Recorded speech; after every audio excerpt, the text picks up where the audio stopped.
Hello everyone. This is Suzanne Knabe-Nicole from Police Science Doctor with your weekly dose of police science snippets. These police science snippets are little bits of information that has just been published in academic journal articles, in scientific findings in the fields of police science, evidence-based policing, investigative psychology, and similar fields.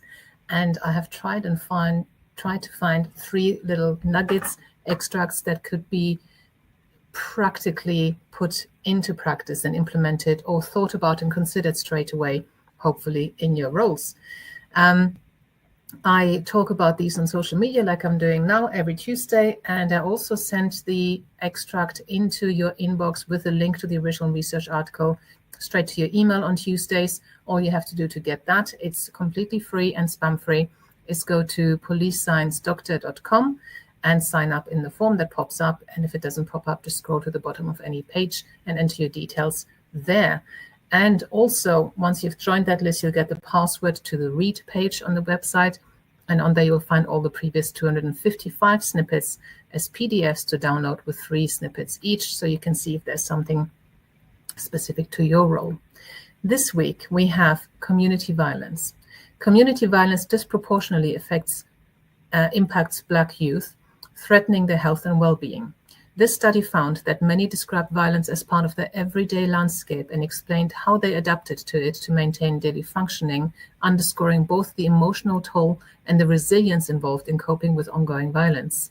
Understanding Black youth's unique experiences allows us to build support that is culturally relevant and builds upon existing strengths to enhance well-being in the aftermath of violence.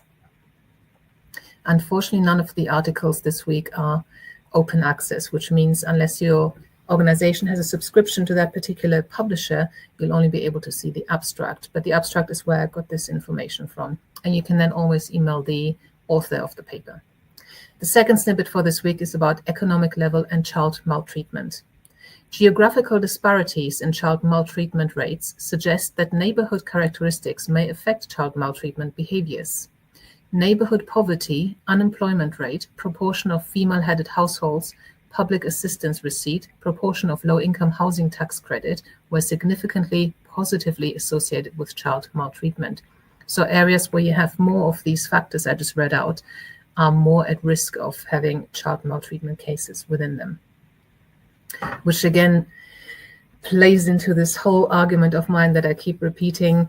Crime is not the actual problem. Crime is what goes wrong, or the symptoms of everything else that has gone wrong before. This is a whole societal issue.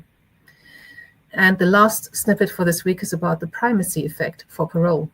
Primacy effects drive decision-making such that participants' estimated recidivism and dangerousness of a potential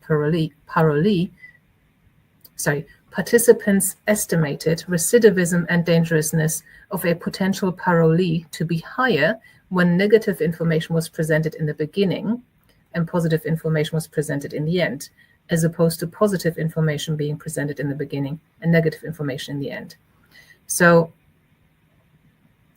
when you have the negative information mentioned first, anything that's mentioned first is called the primacy effect. It activates something and you already start building an opinion before you hear the rest of it. If you have the negative information in the beginning, then your chances of parole are less likely.